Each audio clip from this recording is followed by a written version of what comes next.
할렐루야. 네, 반갑습니다. 오늘 오신 모든 분들 주님의 이름으로 축복하고 환영합니다. 우리는 지금 이 하나님의 뜻에 대해서 말씀을 나누는 가운데 있습니다. 우리 지난 시간에 계속 나누었죠, 여러분? 데살로니가 전서 5장 16절 말씀, 항상 기뻐하라, 쉬지 말고 기도하라, 범사에 감사하라. 이것이 그리스도 예수 안에서 너희를 향하신 하나님의 뜻이니라. 여러분, 하나님의 뜻은 의외로 분명하고 간단합니다. 항상 기뻐하는 것, 쉬지 말고 기도하는 것, 범사에 감사한 것. 우리가 지난 시간 이 기쁨과 기도에 대해서 나눴고요. 오늘은 이 마지막 시간으로 범사에 감사, 이 감사에 대해서 여러분과 함께 은혜를 나누고자 합니다. 서양 속담에 이런 말이 있습니다. 행복은 감사의 문으로 들어오고 불평의 문으로 나가 버린다. 그런 말이 있습니다. 여러분, 감사할 때 행복함을 느끼고요, 불평할 때 우리가 행복이 사라져 버린다는 그러한 의미입니다. 또한 이 노르웨이 속담에 보면 이런 말도 있어요. 감사하는 마음에는 사탄이 씨앗을 뿌릴 수 없습니다. 우리가 흔히들 그런 말 하죠.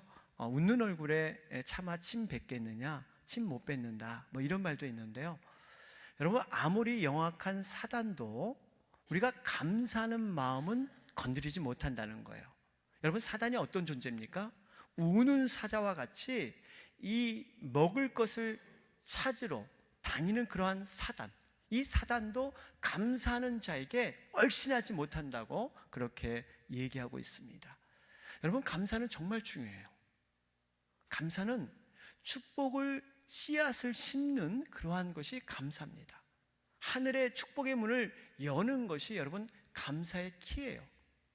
우리가 아무리 하늘을 향해서 복을 주십시오, 하나님의 능력을 체험하길 원합니다, 아무리 기도해도요, 감사의 그러한 키, 감사로 그 문을 열지 않으면 하나님께서 우리에게 복을 내려줄 수가 없습니다.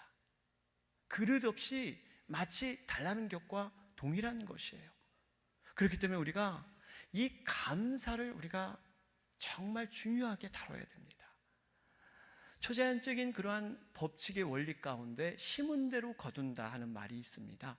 여러분, 콩 심은 데 콩 나고 팥 심은 데 팥이 나게 됐어요. 그렇기 때문에 우리가 정말 감사로 이 땅 가운데 여러분 씨를 뿌릴 때 반드시 하늘의 축복으로 여러분 열매 맺어질 줄로 믿습니다. 그만큼 감사가 우리에게 중요해요. 그리고 감사는요, 기독교 영성에서 가장 중요한 부분을 차지하고 있습니다. 왜 그럴까요? 여러분, 크리스찬을 한번 이렇게 정의해 보라면 여러 가지 의미로 정의해 보지만 이렇게 정의할 수 있습니다. 예수 그리스도의 십자가의 죽음을 통해서 죄를 용서받고 구원받음을 인정하는 자들, 다시 말하면 크리스찬은 예수님의 죽음을 통해서 죄를 용서받은 자가 감사하는 자들, 바로 이런 자들이 여러분 크리스찬입니다. 우리 잠깐 영상을 보셨지만 여러분, 예수님의 그 죽으심, 하나님께서 그 아들을 죽이심으로 말미암아 우리는 살게 된 거예요. 여러분, 이 구원에는요 감사가 들어 있습니다. 구원에는 감사함이 꼭 포함되어 있어요. 구원받은 자들은 당연히 감사가 따라와야 돼요. 왜 그럴까요? 한번 생각해 보세요. 나의 의지로, 나의 노력으로, 내 행위로 구원받지 못했어요. 순전한 하나님의 은혜로 우리는 구원받은 자입니다. 죽음의 심판, 그것을 면제받았어요. 사형의 선고를 우리는 제외받았습니다. 누구로 인해서?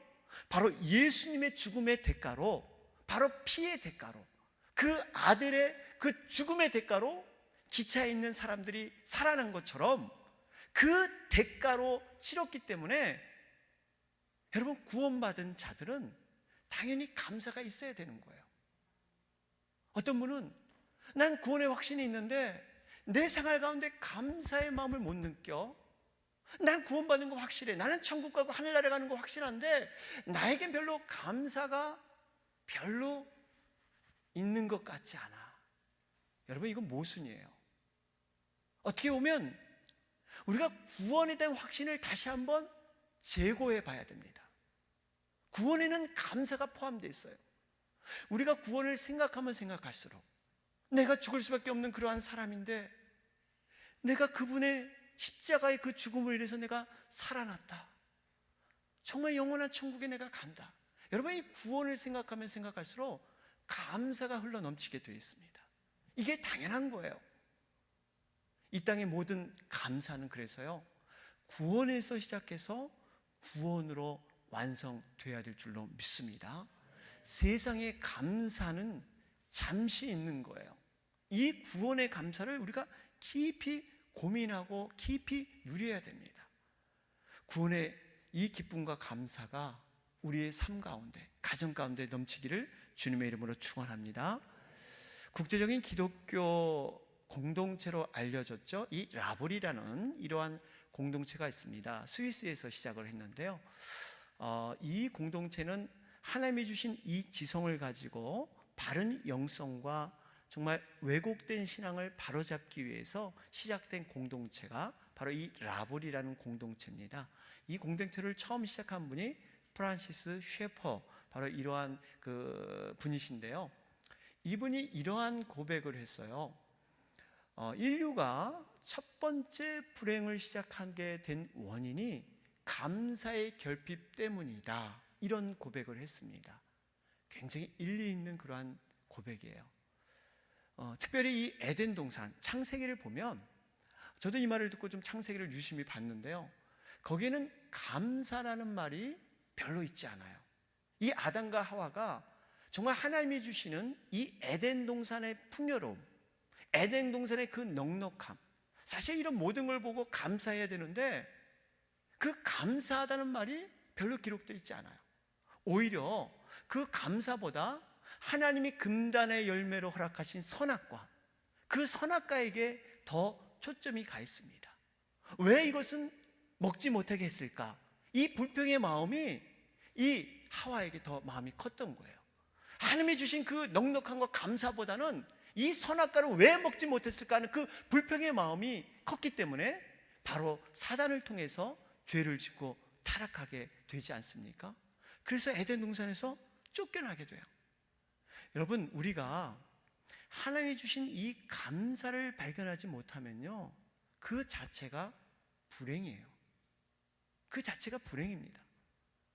이 모습을 탈무드에 기록되는 좋은 교훈이 있는데, 거기에 어떻게 기록됐냐면요, 감사를 모르는 자를 하나님께서는 특별하게 벌을 내리지 않는데, 그 이유는 감사를 모르는 자는 이미 스스로 불행이라는 벌을 받고 있기 때문입니다.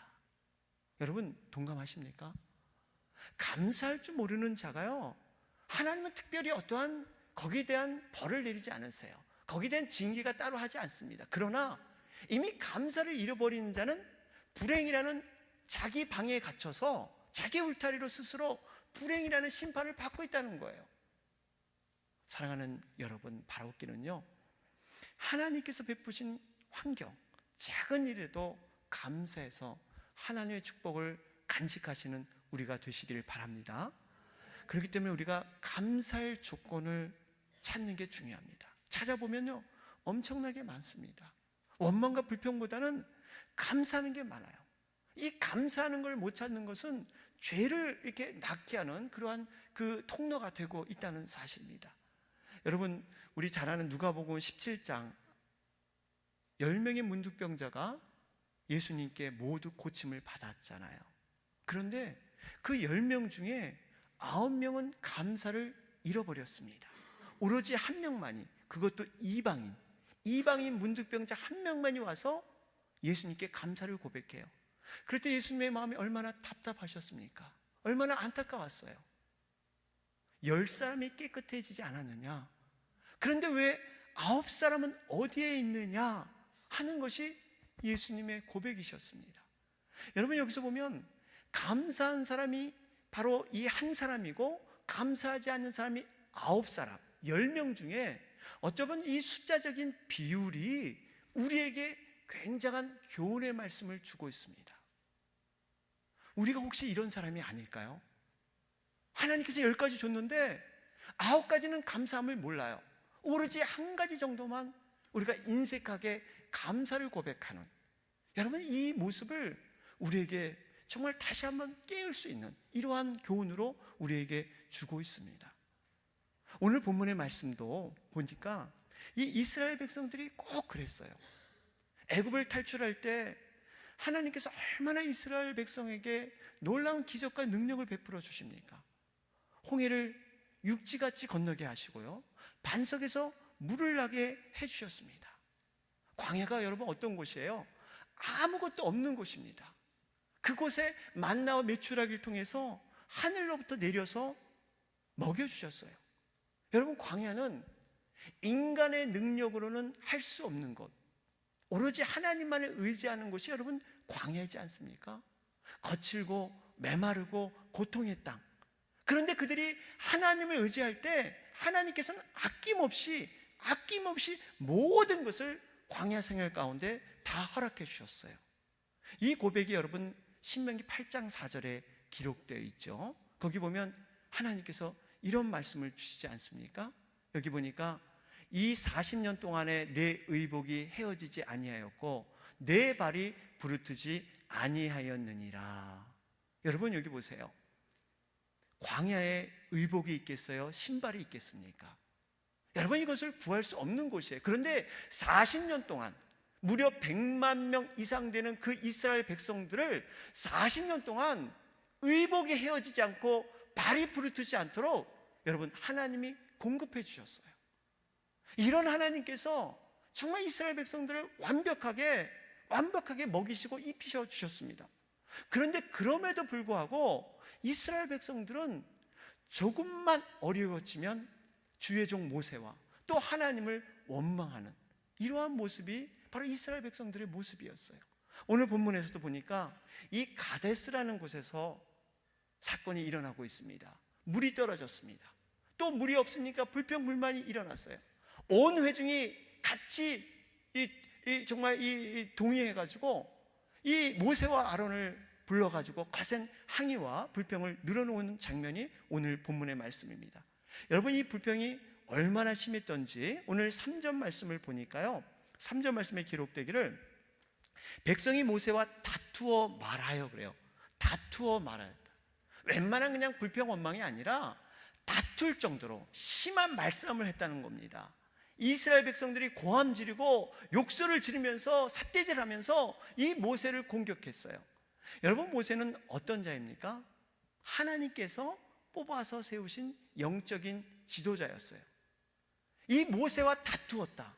여러분 이 모세와 다투었다는 것은 결국 모세를 세우신 하나님과 다투었다는 그러한 의미로 여기에 기록되고 있습니다.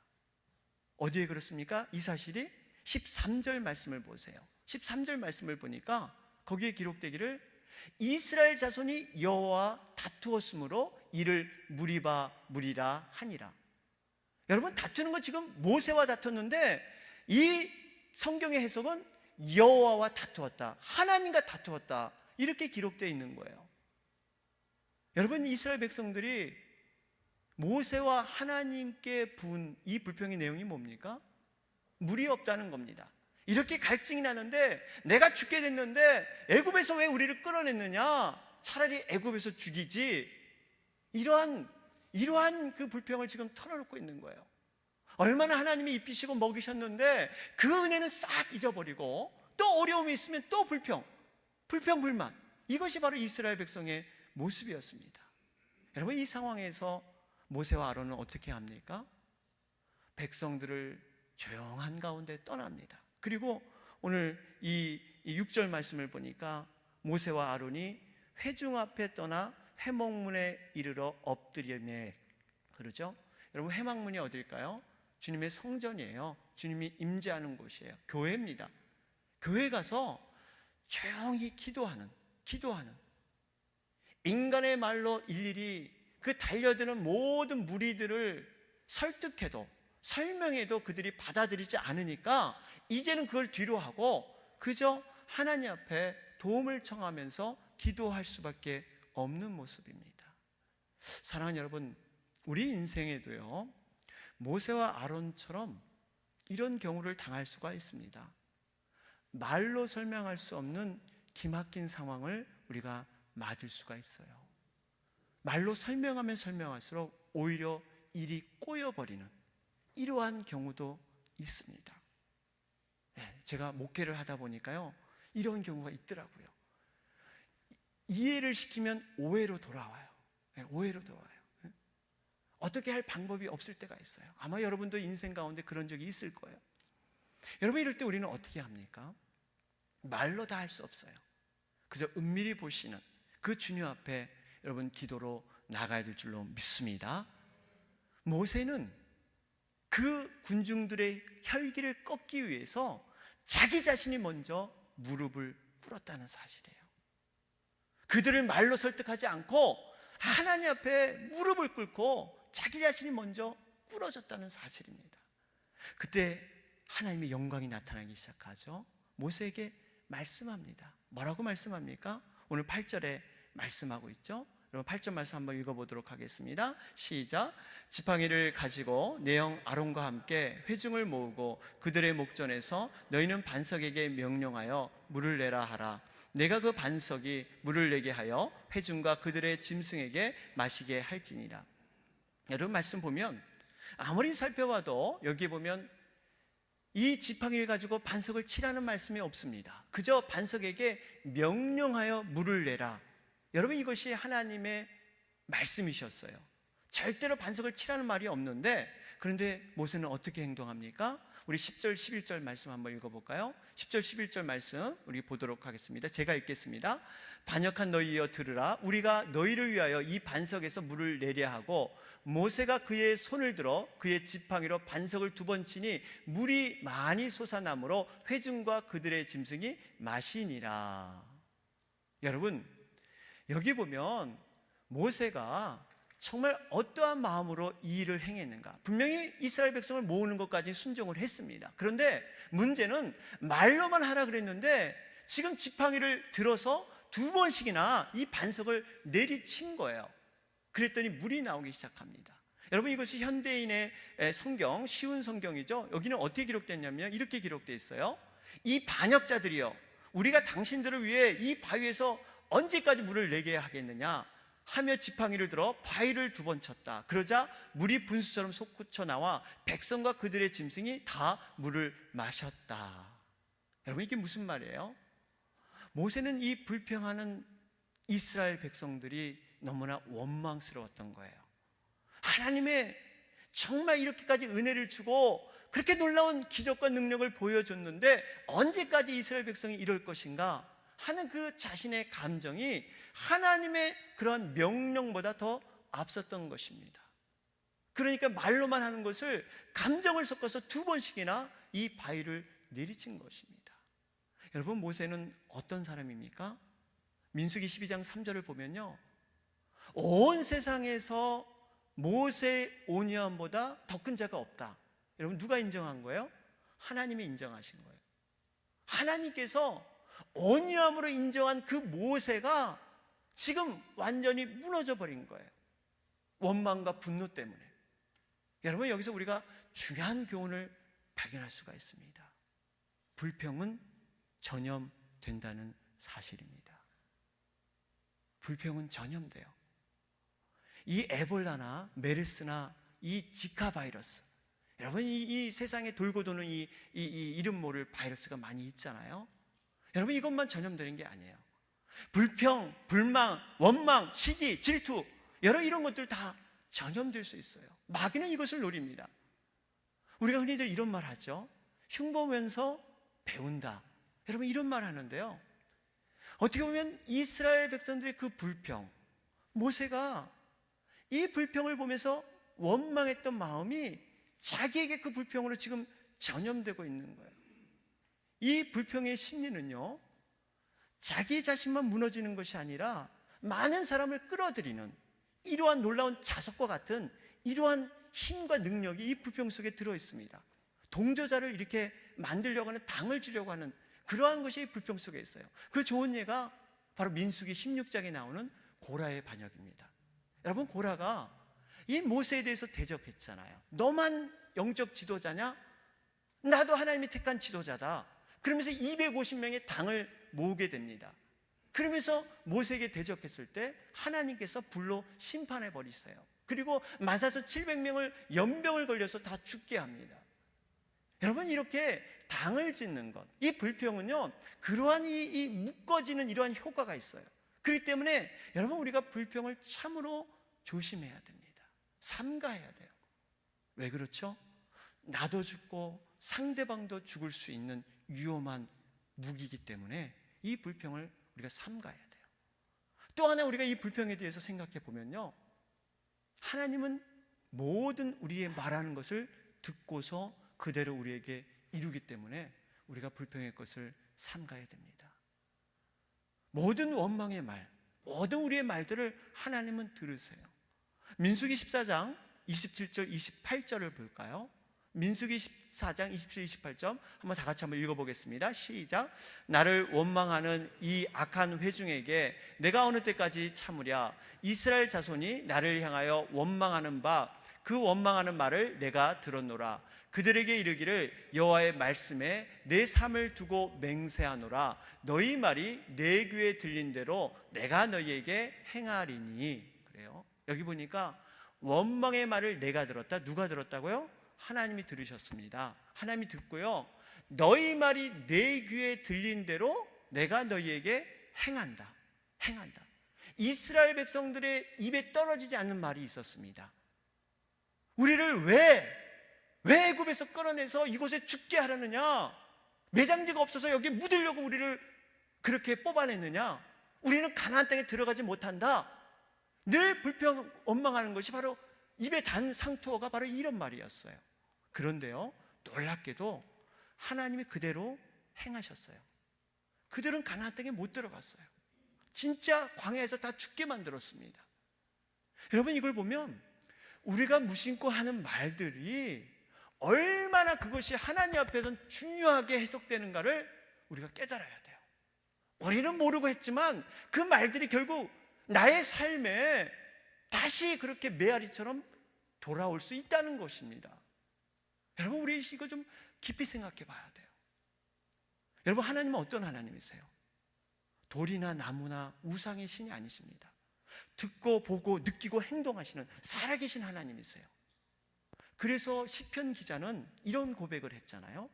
자신의 마음의 묵상과 모든 마음의 동기가 하나님 앞에 온전히 연락되기를 원한다. 여러분, 시편 19편 14절 말씀이에요. 내 입의 말과 마음의 묵상이 주님 앞에 연락되기를 원하나이다. 내 입의 말과 마음의 묵상까지도 하나님이 아시기 때문에 온전한 것으로 올려지길 원한다 하는 것이 여러분 시편의 기자의 고백인 것입니다. 우리의 말과 마음을 하나님은 받으신다는 사실이에요. 받으신다는 거예요. 그리고 그대로 우리가 하나님이 우리의 인생을 인도하신다는 사실이에요. 제가 참 이 말씀 준비하면서 회개를 했습니다. 제가 우리 자녀들에게 사실은 때로는 이렇게 말을, 물론 제가 이렇게 우습게 하는 말처럼 아이들에게 좀 친해지려고 하기도 하는데 이 말을 좀 이렇게 쉽게 해요. 그런데 참 제가 이 가슴에 찔림이 있더라고요. 여러분, 이 말이 우리 자녀들에게 그대로 이렇게 이루어진다 생각하면 여러분 아찔하죠. 아찔해요. 예. 여러분들 안 그러신가 봐요. 예. 어쨌든 간에 우리가 이 참으로 어떻게 말을 하느냐, 어떤 마음을 갖느냐, 여기에 따라 하나님이 들은 대로 우리에게 응답하신다. 여러분, 우리가 다시 한번 새겨야 될 귀한 말씀입니다. 이런 예화가 있어요. 나흐만이라는 사람이 쓴 생활의 지혜라는 글에 소개되어 있는데요, 참 의미 있는 얘기를 하고 있습니다. 한번 여러분 들어보세요. 요즘 어떻게 지내느냐고 누가 묻거든 당신의 어려움을 하소연하거나 불평하지 마십시오. 만일 당신이 형편없는데요 라고 대답하면 하나님은 이게 좋지 않다고, 정말 좋지 않은 게 어떤 것인지 보여주지 라고 대답할 것입니다. 요즘 어떻게 지내냐고 누가 묻거든 당신이 비록 어려움에 처해 있더라도 좋은데요 라고 대답하십시오. 그러면 하나님은 이런 나쁜 상태가 좋다고, 그러면 정말 좋은 게 무엇인지 보여주어야겠군 이라고 대답할 것입니다. 여러분, 언어에는 열매가 있습니다. 자기가 한 말에 따라 각각 다른 열매가 열립니다. 행복한 열매를 원하십니까? 그렇다면 행복한 언어를 사용해 보십시오. 그 열매는 여러분의 상상 이상일 것입니다. 여러분, 굉장히 동감하는, 우리가 참 귀한 교훈으로 받을 수 있는 얘기입니다. 우리가 어떻게 생각하고 어떻게 말을 행하느냐에 따라서 우리가 하나님의 그 보답이, 응답이 달라진다 하는 그러한 얘기를 하고 있습니다. 결론을 맺겠습니다. 사랑하는 여러분, 우리 한번 좀 우리 자신을 좀 돌아봤으면 좋겠습니다. 여러분들은 하루를 보낼 때 잠자기 전에 오늘 여러분 한번 좀 이렇게 시험해 보세요. 감사의 말을 더 많이 하는가? 아니면 불평의 말을 내가 더 하는가? 여러분, 주무시기 전에 한번 이렇게 하루에 내가 말한 것을 한번 여러분 돌아보시기 바랍니다. 이 정확한 것은 아마 부부가 더 잘할 거예요. 부부가 더 잘하겠죠? 거짓없이. 여러분 한번 나눠봤으면 좋겠어요. 여러분, 불평은 분명히 이 보이지 않는 바이러스처럼 분명히 전염이 되고 있다는 사실이에요. 자신뿐만 아니라 불평을 듣는 사람도 이것이 전염될 수가 있습니다. 더 나아가서 공동체 전체에 병들게 할 수 있는 것이 바로 불평의 모습이에요. 온유한 자 모세까지도 삼켜버렸던 그 불평의 전염병, 우리가 다시 한번 묵상해 보면서 정말 불평의 요소가 있는 것보다 감사할 것이 더 많음을 여러분 인정하시길 바랍니다. 아멘. 여러분, 이것의 중요한 예가 이거예요. 주변을 돌아보시면요, 감사의 형편이 아닌 사람이 오히려 더 감사하고 있다는 사실이에요. 반대로 정말 감사할 사람이 오히려 불평이 더 많은 것을 볼 수가 있습니다.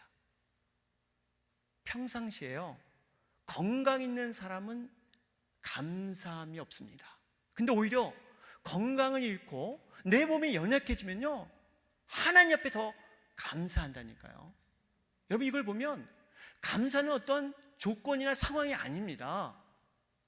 내가 얼마만큼 하나님께 매달렸고 하나님께 붙잡혀 됐는가, 그것이 중요한 거지, 내 조건과 상황 때문에 여러분 감사하고 감사 못하는 게 아니에요. 병으로도 연약했는데 더 감사하다고 고백한다니까요.